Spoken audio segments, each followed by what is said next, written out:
हम देखने वाले एक्सरसाइज नंबर 9.3 पार्ट 2 में हमने पहले 20 क्वेश्चन लिए हैं। अब यहाँ पे 21 से स्टार्ट करेंगे।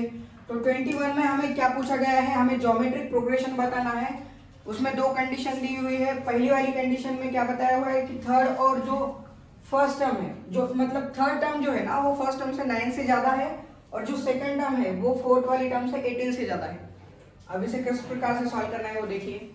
तो 4 नंबर्स है और ज्योमेट्रिक प्रोग्रेशन में, इसलिए मैं इसे इस प्रकार से लिख सकता हूं। सपोज या लेट दैट 4 नंबर्स क्या होंगे, ए आर, थर्ड वाला ए आर का स्क्वायर और फोर्थ वाला ए आर का क्यूब। ये किस में है, R in GP geometric progression में, इसलिए मैं इस प्रकार से लिख सकता हूं इसे। थर्ड वाली टर्म यानी फर्स्ट सेकंड और ये वाली है थर्ड वाली टर्म ए आर का स्क्वायर, वो क्या है, फर्स्ट वाली टर्म से 9 से ज्यादा है यानी a + 9। ये बन गया इक्वेशन 1, या इसे रीअरेंज करके भी लिख सकते हैं। ये जो a है इसे मैं ये साइड में लेता हूं, ये हो गया -a। अब अगर मैं इसमें से a कॉमन निकालूंगा तो यहाँ पर हो जाएगा r² - 1 = 9। ये बन गया हमारा इक्वेशन 1। इसे कहिए इक्वेशन नंबर 1। बाद में कहा गया हमें सेकंड टर्म यानी ये वाली टर्म ए आर, जो सेकंड टर्म है वो है फोर्थ वाली टर्म से 18 से ज्यादा है, फोर्थ वाली टर्म से 18 से ज्यादा है। तो ये ए आर का स्क्वायर क्या होगा, इस साइड में आकर निगेटिव हो जाएगा। तो यहाँ पर अगर ए आर मैंने कॉमन ले लिया, ए आर मैंने अगर कॉमन ले लिया तो मुझे मिलेगा 1 - आर। यहाँ पर शायद फोर्थ वाली टर्म आर का क्यूब है, ये आर का क्यूब है, तो ये हो जाएगा आर का स्क्वायर = 18। इसे कहिए इक्वेशन नंबर 2। अब हम क्या करेंगे, इन दोनों का डिवीजन, ये फर्स्ट वाली टर्म और सेकंड वाली दोनों का क्या करेंगे, डिवीजन करेंगे। डिवाइड 1 and 2, इन दोनों का डिवीजन करेंगे। 2 को 1 से डिवाइड करेंगे, 2/1। सेकंड वाली टर्म ऊपर लिख लेता हूं, इसलिए A R 1 - r² = 18 divided by first term a r² - 1 divided by 9। अब मुझे अगर इसे रीअरेंज करना होगा तो इसे निगेटिव से मल्टीप्लाई करना पड़ेगा मुझे रीअरेंज करने के लिए। तो ये बन जाएगा मेरा निगेटिव a 1 - r²। तो यहाँ पर क्या आएगा 2, ये a कैंसिल हो जाएगा, ये 1 - r², 1 - r² कैंसिल हो जाएगा, बचेगा क्या, सिर्फ निगेटिव r। ये निगेटिव को उस साइड में लेकर चाहिए तो ये -2 होगा, यानी r की वैल्यू हमें मिल रही है -2। अगर मैं r की वैल्यू यहाँ पर किसी भी इक्वेशन में रखता हूँ तो मुझे क्या मिल जाएगा, फिर a की वैल्यू। तो यहाँ पर रखिए r की वैल्यू, तो ये हो जाएगा a -2 का स्क्वायर क्या हो जाएगा, इसे क्या करना है यहाँ पर लिख दीजिए, पुट इन इक्वेशन। इसको नाम नहीं दिया है क्या मैंने, तो इसे नाम दे दीजिए, इसमें रखिए equation a, capital A। r का स्क्वायर -2 का स्क्वायर होता है 4, यानी ये हो गया 4a = a + 9। अगर ये a इस साइड में आएगा तो सब्ट्रैक्ट हो जाएगा, 4 में से 1 चला गया, 3a आ जाएगा। 3a की वैल्यू यहाँ पर मुझे मिल रही है 9, तो a की वैल्यू क्या होगी, ऑब्वियसली a की वैल्यू होगी 3। तो अब हमें वो 4 नंबर फाइंड आउट कर सकते हैं हम। यहाँ पर a और a की जगह पर a डालना है, r की जगह पर r की वैल्यू डालना है, तो हमें ये सारे 4 के 4 वैल्यू मिल जाएंगे। तो पहली वाली वैल्यू क्या है, 3 है। r की वैल्यू हमें -2 मिली है -2। 3 इंटू -2 कितना हो जाएगा, -6। फिर -6 को फिर -2 से मल्टीप्लाई करने के बाद 12 हो जाएगा। 12 को फिर -2 से मल्टीप्लाई करने के बाद -24। तो ये हो गए हमारे 4 ज्योमेट्रिक प्रोग्रेशन वाले टर्म। तो चलिए इसे नोट डाउन कर लीजिए। तो क्वेश्चन नंबर 23 देखिए यहाँ पर। क्वेश्चन नंबर 23 में हमें फर्स्ट और n टर्म दिया हुआ है 8 एंड b रिस्पेक्टिवली, और वो ज्योमेट्रिक प्रोग्रेशन में है। हमें प्रूव करना है p square equal to ab to the power n। अब ये p क्या है, ये p जो है वो है प्रोडक्ट है n टर्म का। फर्स्ट टर्म a दिया हुआ है, a लिख देंगे। लास्ट टर्म यानी b, उसे हम an से रिप्रेजेंट करते हैं लास्ट टर्म को, वो है b, और ये होता है ar to the power n minus 1। अब हमें बताया है p is a product of n term, तो p क्या होगा, प्रोडक्ट होगा n टर्म का a इंटू r का स्क्वायर n टर्म तक, यानी ये लास्ट वाले टर्म तक, यहां तक जाएगा। लास्ट वाली टर्म क्या है, a into ar to the power n minus 1। अब a एक ब्रैकेट में लिख लेंगे हम, और r एक ब्रैकेट में लिख लेंगे, r का स्क्वायर कहां तक जाएगा, ये r to the power n minus 1 तक। अगर बेस सेम है तो पावर की क्या होती है, एडिशन। तो ये होगा a to the power n, 1 plus 1 plus 1 plus ये n तक है, इसलिए यहाँ पर ये हो जाएगा a to the power n। यहाँ पर भी बेस सेम है तो पावर की क्या होगी, एडिशन, यानी r 1 प्लस 2 प्लस 3 प्लस कहाँ तक जाएगा, n माइनस 1 तक। तो अब इसका पावर देखिए, ये अरिथमेटिक प्रोग्रेशन में है, AP में है, AP में है तो SN का फार्मूला लेकर हम इसकी सम को निकाल सकते हैं। तो सम के लिए फार्मूला है n/2। अब n की जगह पर क्या है, यहाँ पर n माइनस 1 है, तो ये n माइनस 1 2a, n की जगह पर n माइनस 1 है तो n माइनस 1 ले लेंगे, तो ये -1। और d की वैल्यू क्या है, 1 है, और 1 से किसी भी चीज को मल्टीप्लाई करूंगा तो मैं वही आएगी। e की वैल्यू भी 1 है, और 1 से किसी भी चीज को अगर मल्टीप्लाई करूंगा तो वही आ जाएगी। तो ये -1 ये हो जाएगा -2, एंड -1 -2 और ये +2 कैंसिल, फिर बचेगा सिर्फ n की जगह पर n माइनस 1 है तो n माइनस 1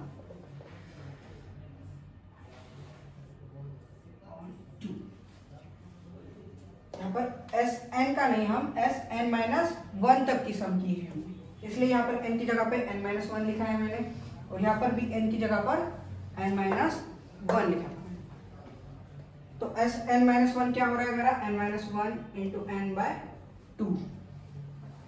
तो ये हो जाएगा p क्या हो रहा है मेरा यहाँ पर, a to the power n r। इन सब की समेशन क्या आ रही है मेरी, n minus 1 into n/2 r to the power n into n minus 1 upon 2, वही आ रहा है।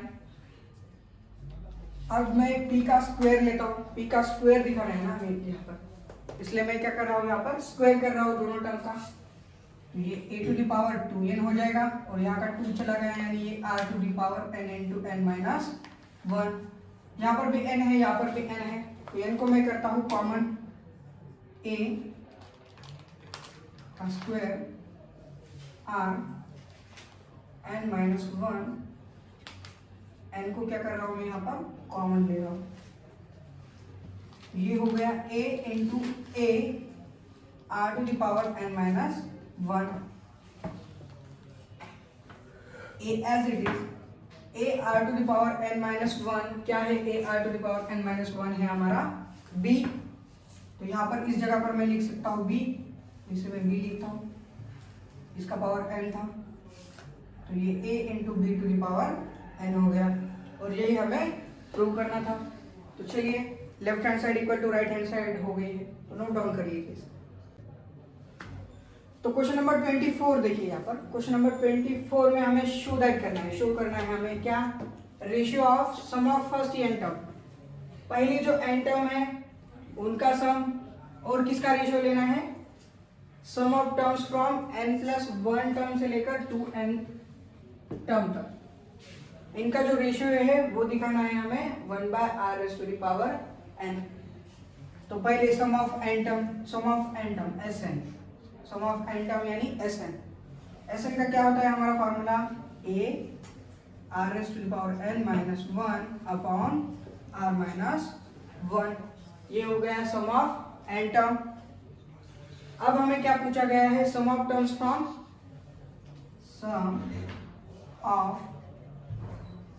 फ्रॉम n प्लस 1 से लेकर 2n तक, यानी ये भी n टर्म होंगे, तो यहाँ पर भी Sn का फॉर्मूला लगेगा। लेकिन यहाँ पर जो फर्स्ट टर्म था वो a था, लेकिन यहाँ पर फर्स्ट टर्म क्या है, n प्लस 1 वाली टर्म है, तो यानी फर्स्ट टर्म यहाँ पर होगी an प्लस 1, और ये r⁻n - 1 upon r-1 n term है, इसलिए r⁻n। अब इन दोनों का रेशियो लेना है हमें, a r⁻n - 1 upon r-1 ratio लेना है इसका नीचे, यानी उसका मल्टीप्लिकेटिव इनवर्स ले लूंगा मैं, यानी ऊपर की टर्म नीचे और नीचे की टर्म ऊपर, r-1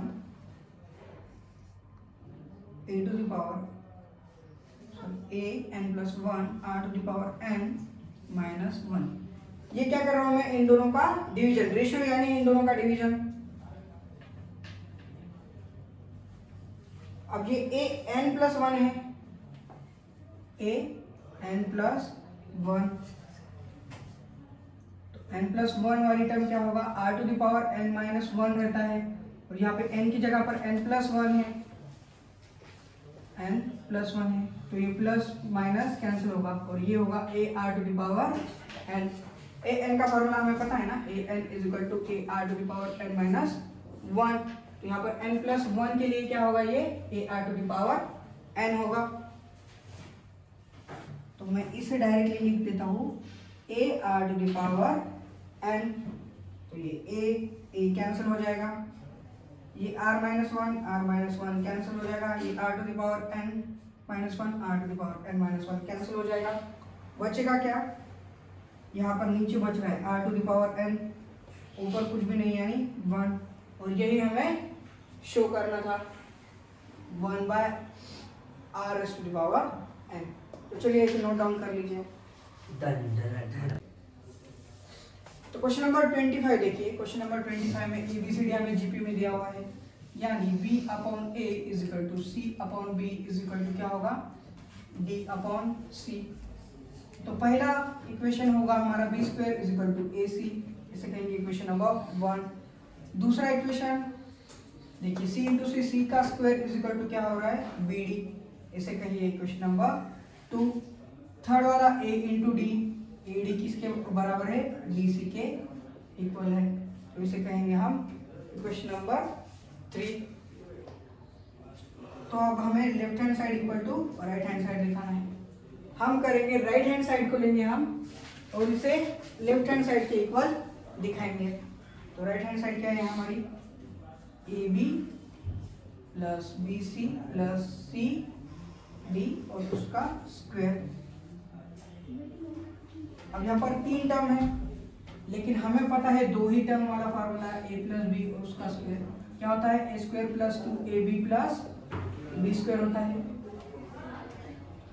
तो इन दोनों में से हम c को कॉमन निकालेंगे, ये है ab प्लस, अगर इसमें से मैं c को कॉमन लूंगा तो यहाँ ब्रैकेट में मुझे मिलेगा b प्लस d। तो ये एक टर्म हो गई और ये एक टर्म हो गई, इस प्रकार से। अब ये a प्लस b² के फॉर्मूले में आ गया है। तो फर्स्ट टर्म का स्क्वायर यानी ये ab का square, a² b² plus 2 into first term into second term. First term क्या है हमारी ए बी, सेकेंड टर्म क्या है C into B plus D, plus second term का स्क्वायर प्लस ये सेकेंड वाली टर्म का स्क्वायर सी स्क्वायर, ये हो रहा है बी प्लस डी और उसका स्क्वायर, फर्स्ट टर्म का square plus 2 into first term into second term plus second term का स्क्वायर। अब ये A square B square plus 2 into ये ए बी सी, ये ए बी है और यहाँ पर सी है, ए बी सी से फिर बी को मल्टीप्लाई करो, ए ये बी इंटू बी, बी का स्क्वायर हो जाएगा, ए बी स्क्वायर सी आ गया यहाँ पर, फिर ये 2 ए बी सी से फिर डी को मल्टीप्लाई करेंगे हम, 2 ए बी सी, डी को मल्टीप्लाई करने के बाद ए बी सी डी हो गया यहाँ पर। इस 2 ए बी सी से पहले मैंने बी को मल्टीप्लाई किया, फिर मैंने डी को मल्टीप्लाई किया, यहाँ पर सी स्क्वायर से फिर इसे पहले इसका तो एक्सपेंशन करेंगे बी प्लस डी जो भी है, ये सी का स्क्वायर बी प्लस डी का स्क्वायर है, तो ये होगा B square plus 2 B D plus D square, तो ये आ जाएगा A square B square plus 2 A C, A C क्या होता है बी स्क्वायर के इक्वल होता है, यानी मैं लिखता हूं इसे B square into B square plus 2 A B C D,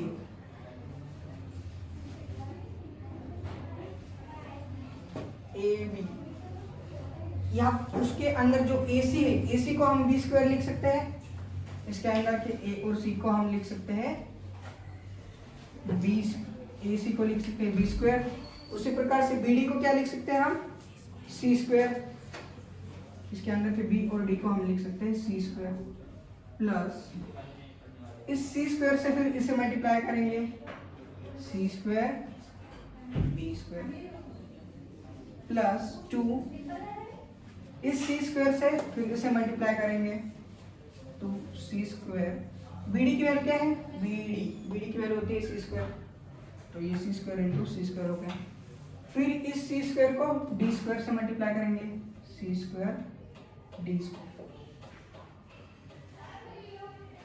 अब देखिए ए स्क्वायर हमें कॉमन निकालना है इन तीनों में से, फिर बी स्क्वायर कॉमन निकालना है और ये 3, फिर सी स्क्वायर कॉमन निकालना है और ये 3 ब्रैकेट में आएगा, इस प्रकार से हमें सॉल्व करना है। ए स्क्वायर बी स्क्वायर पहली वाली टर्म, बाद में ए स्क्वायर सी स्क्वायर वाली टर्म चाहिए यहाँ पे हमें, ए स्क्वायर सी स्क्वायर वाली टर्म, ए स्क्वायर बी स्क्वायर, ए स्क्वायर सी स्क्वायर वाली टर्म चाहिए, इसे हम कन्वर्ट कर सकते हैं ए स्क्वायर सी स्क्वायर वाली टर्म में।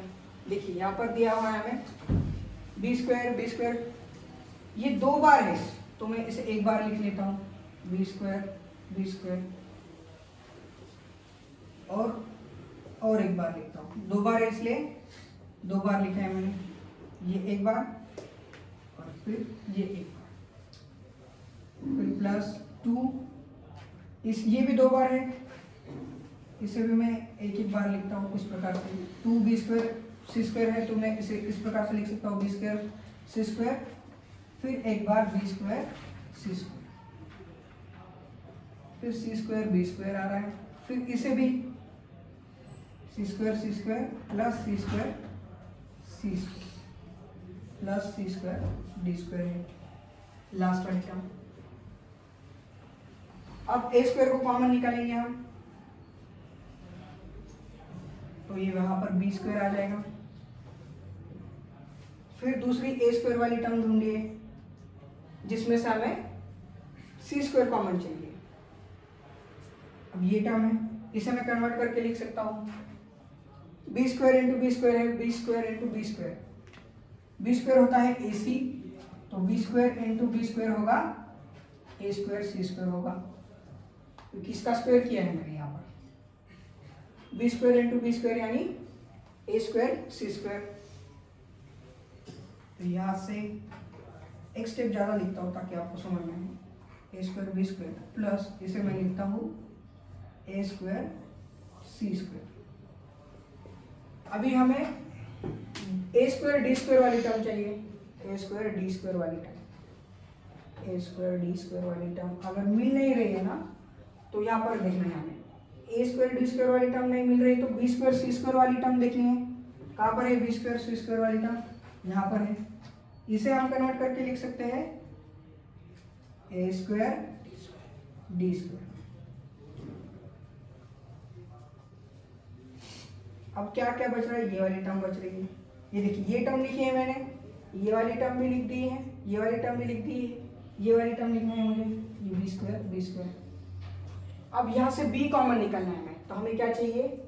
b का स्क्वायर b का स्क्वायर आ रहा है, b का स्क्वायर c का स्क्वायर चाहिए। अब हमें वो भी है यहाँ पर b का स्क्वायर c का स्क्वायर, b का स्क्वायर c का स्क्वायर। फिर चाहिए हमें b का स्क्वायर और d का square,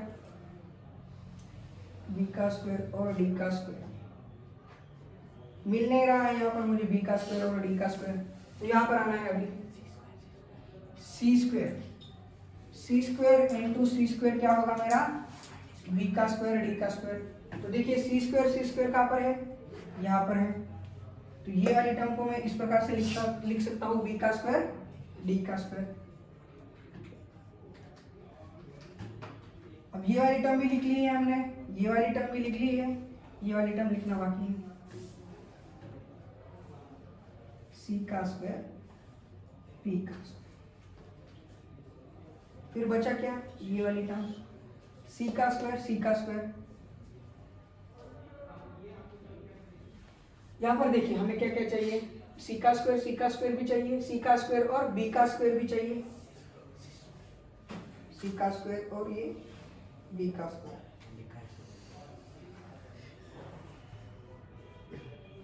one two three four five six seven eight nine term, 1 2 3 4 5 6 7। ये वाली टर्म रह गई है हमारी सी का स्क्वायर डी का स्क्वायर वाली, और ये दो बार है, एक और दो, एक ये रह गई है। ये वाली लिख ली है मैंने, ये वाली टर्म लिखना है सी का स्क्वायर सी का स्क्वायर। सी का स्क्वायर को मैं इस प्रकार से लिख सकता हूँ बी का स्क्वायर डी का स्क्वायर। तो यहां से आप ए स्क्वायर कॉमन निकालेंगे आप, तो ये हो जाएगा बी का स्क्वायर सी का स्क्वायर और डी का स्क्वायर। फिर 1 2 और ये 3, इन 3 टर्म में से बी का स्क्वायर कॉमन निकालेंगे हम। फिर मुझे मिलेगा बी का स्क्वायर प्लस सी का स्क्वायर प्लस डी का स्क्वायर प्लस, अब बाकी के बचे हुए 3 टर्म में से हम सी का स्क्वायर कॉमन निकालेंगे। फिर मुझे मिलेगा बी का स्क्वायर प्लस सी का स्क्वायर प्लस डी का स्क्वायर। तो लास्ट स्टेप देखिए, लास्ट स्टेप यहाँ पर देखिए बी का स्क्वायर सी का स्क्वायर डी का स्क्वायर कॉमन आ रहा है तीनों यहाँ पर, तो मैं इसे इस प्रकार से लिख सकता हूँ बी का स्क्वायर प्लस सी का स्क्वायर प्लस डी का स्क्वायर। फिर बचा क्या मेरा? ए का स्क्वायर बच रहा है प्लस बी का स्क्वायर बच रहा है और प्लस सी का स्क्वायर बच रहा है, और हमें लेफ्ट हैंड साइड में यही दिखाना था। तो ये हो गई हमारी लेफ्ट हैंड साइड। बस इसे सॉल्व करने की ट्रिक है, हमें इन दोनों का मल्टीप्लिकेशन करके देखना है यहाँ पर और कॉमन लेना है। तो चलिए इसे नोट डाउन कीजिए।